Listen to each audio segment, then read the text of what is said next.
Teaching certification exams are notoriously stressful. The pressure to process pedagogy questions under a strict time limit causes many candidates to second-guess their instincts. To get you ready for test day, we are going to do a rapid-fire review of 30 essential pedagogy questions, breaking them down into 3 manageable blocks. As we begin, look for the negative phrasing buried in the prompts, words like not or except, which are designed to catch inattentive readers. Success on these tests hinges on your ability to deconstruct the choices. You have to prove why the distractors are incorrect to be certain of the right answer. Looking here at the first 3 questions on the exam paper, we see a focus on child study methods. Question 1 highlights the case study as the specific method for gathering deep, detailed individual insight. Question 2 defines an unstructured interview as an informal dialogue with no strict guidelines. And question 3 points to the clinical method for analyzing individual behavior. This leads right to question 4. Jean Piaget relied on this clinical method, avoiding rote memorization by checking what children were learning through small experiments. Moving back to the test page, question 5 provides a clear definition of inclusion. It is the simple principle that everyone belongs to the school and everyone is welcome. Right below that, we see the inverse. A traditional setup with a rigid curriculum and a single textbook acts directly as a curriculum barrier. Similarly, when neighborhood schools are inaccessible or unavailable, this directly blocks inclusive education for children with special needs. Here is one of those negative phrasing traps. The question asks what does not have a positive impact on educational attainment for students in poverty. The answer is D, poor general health and mental well-being. Next, we address bridging the gap for marginalized groups. Including their language and culture in the curriculum ensures equity in education, giving students the specific tools they need to succeed rather than treating everyone exactly the same. Flipping to the next page, question 10 asks about holding a person's address in your mind while listening to instructions. This process illustrates exactly how working memory functions in a real-world task. Recognizing the strict formal definitions of these pedagogical methods allows you to easily eliminate overlapping terminology options that test writers use as traps.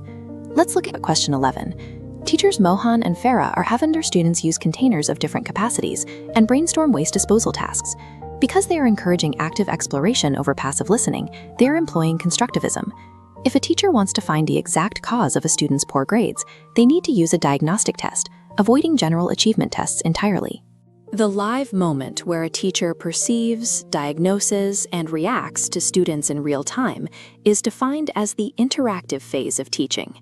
And if the primary goal is developing the skill of learning to learn, the focus must be on a child-centered method.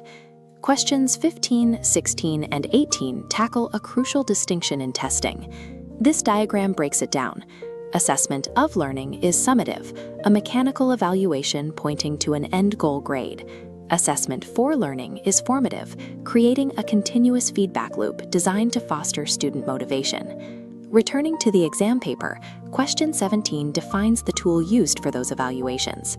A systematic scoring guideline with detailed descriptions of performance levels is a rubric.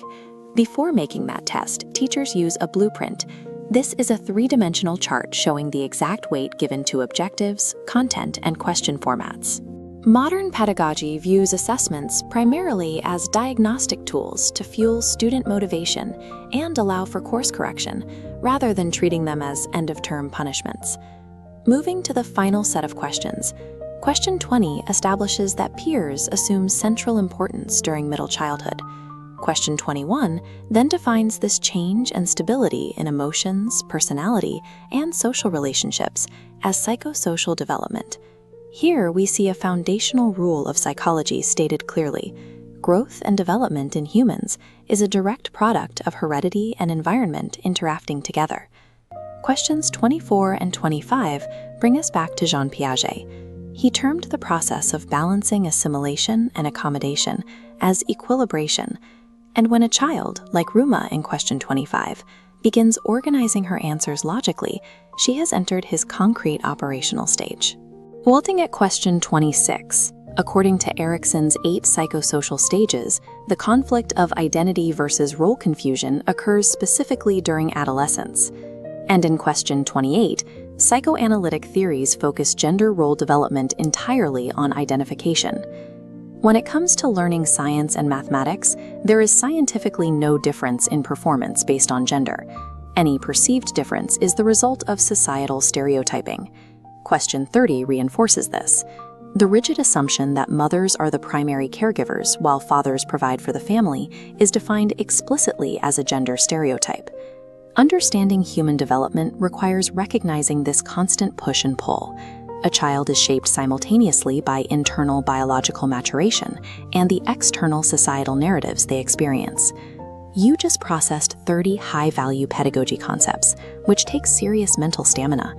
As you head into exam day, rely on the power of elimination. When you know the core theories deeply, the distractors become obvious, and the correct answers reveal themselves. Passing the certification exam is a byproduct of that knowledge. True mastery means finally understanding exactly how every child learns.